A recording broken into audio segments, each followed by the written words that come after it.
Alright everybody, I never thought a motion picture could come along that would take the place of Highlander 2 as my worst movie of all time. But, hey, I was wrong.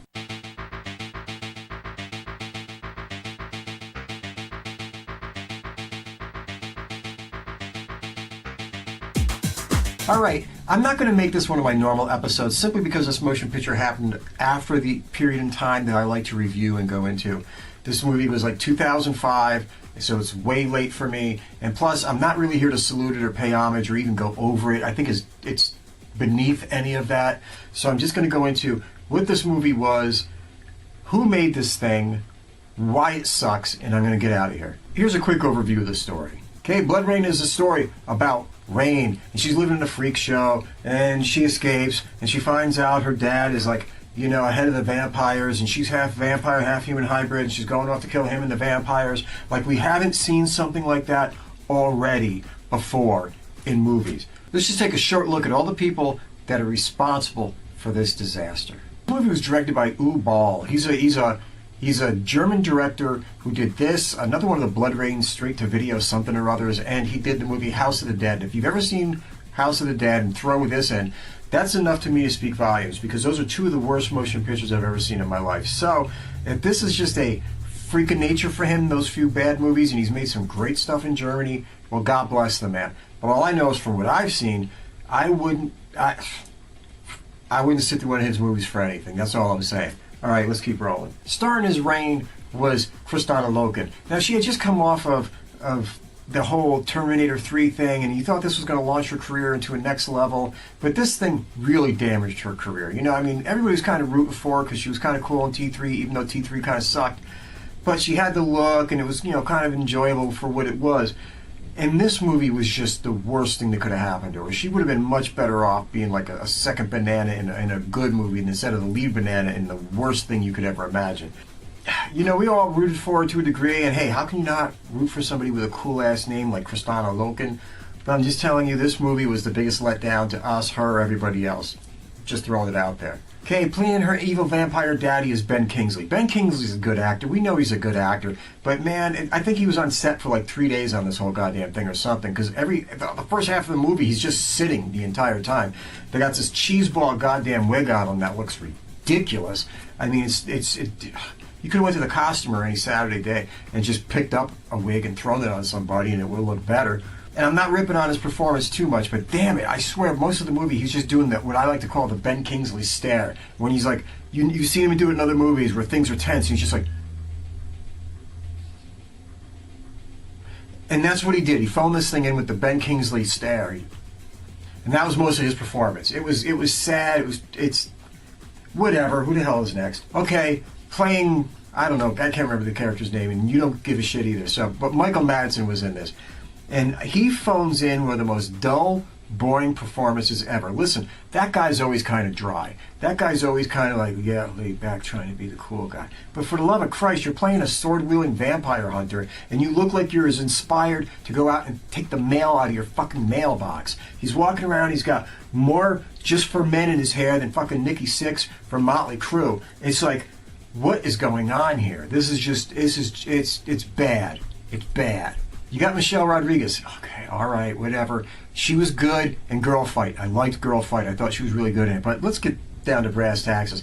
Michelle Rodriguez is Michelle Rodriguez in every movie. She is the Steven Seagal of herself. That's all she does. She shows up. She gives a couple of those Michelle Rodriguez's look at. And that's what she does the entire movie. I mean, she's milked that shit for a long time now. There's some people that do it with a degree of charm, I guess. You know what I mean? It's like, you know, Jason Statham kind of keeps pulling that shit off over and over and over again. But much like Steven Seagal, with Michelle Rodriguez, the shit gets old sometimes. You know what I mean? Stop walking in trying to be like Betty Badass in every situation, and like they're gonna throw her in every role where there's some chick that can magically at 5 foot 2 inches tall kick the shit out of every guy in the room. Yeah. Moving on. Meatloaf pops up in this thing, for the love of Christ. Listen, I like Meatloaf, man. I'm a musician, really. I like Meatloaf. And hearing him belt out all those Jim Steinman songs for all those years was the shit. And he's actually been good in some movies. Go watch Fight Club. But his acting in this motion picture is ridiculous. He's so over the top and melodramatic and everything like that. Who was telling him to act like that? Why did they have it in this motion picture? I don't get it. He looked like a lunatic. And another one who suffered from the fucking crazy wig factory. They had some shit on his head that just goes without saying is the most dumbest shit I've ever seen in a motion picture in my life. They couldn't even save the part in the movie where he was in a room with a bunch of hot naked chicks all over him. It still sucked. This movie is just... Moving on. Playing Sebastian was Matthew Davis. He looked like shit in it too. He's not a bad actor, but he looked like shit in it too. So let's just keep going. Okay, we had Billy Zane in this thing. Billy Zane at least tried to act like he gave a shit about being in this motion picture. It looked like he was trying to act, like he was trying to act, but he was basically doing Cal from fucking Titanic all over again, just dropped in another motion picture. It's like he showed up, he said, holy shit, this thing is a fucking joke. What am I going to do? How am I going to... Oh my God, fuck it, Rose. And he just went off on that. So he tried. It just didn't wash. They had another person from the shit wig factory, and they had this fucking mop on his head, not like the good wig they had on Titanic. This was another fucking costumer wig that somebody went out and grabbed for $4.99. It was a joke. And finally, had some other people in this thing like Michael Pare and Udo Kier and all this other kind of stuff. I'm not even going to waste my time just going into their angle on this motion picture because it's just not worth it. Let's face reality. Okay, beyond the fact that this movie has been kind of seen in a much better way, beyond the fact that you can go out and play the video game that's like a 10 times better experience in your life than this motion picture will ever be, this motion picture was directed really weird. The camera angles are just bizarre and goofy. Like half the time they're shooting up at people's faces for like some kind of a dramatic effect, and it just looks weird. It was like the movie looks like they took a fucking HD camcorder and went out and filmed something in the back hills of California. The costume design is shit. The directing is completely awful. The lighting and the cinematography, like I said, it looks like a bunch of guys went out there who didn't know how to light anything except if they had a 60-watt bulb and a handheld camcorder. That's how this motion picture looks, folks. Sci-Fi Channel movies back in the early days of the Sci-Fi Channel looked better than this movie. I am not joking.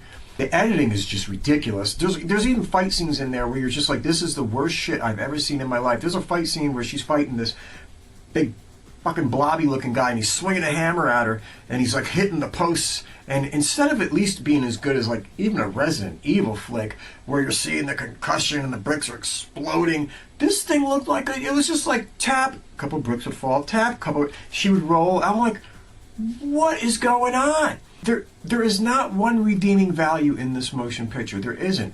The cinematography, the directing, editing, everything is just bad from top to bottom. And this is a movie that had like a huge budget. We're talking $20-30 million, whatever the hell it was.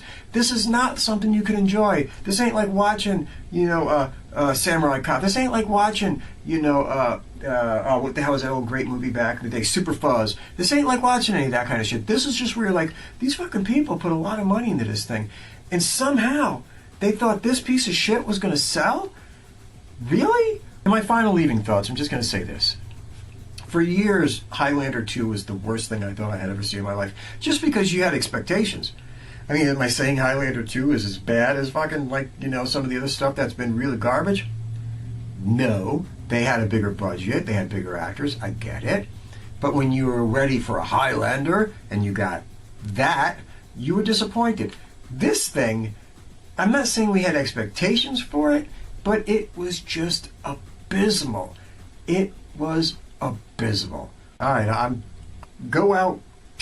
I don't care what you watch. Watch anything on the list of movies that I've done in all my episodes. Every single one of them is better than Bloodrayne by a mile. All right, folks, take it easy. We're going to have another video coming up really soon. It's going to be fun and kicking and much more cheerful and happy. This was just a rant. I hadn't seen it in a while. I just watched the thing again, or came across it again the other night on TV. And it brought back so much of how fucking bad that movie is. I just had to let it out. All right, talk to you soon. Bye.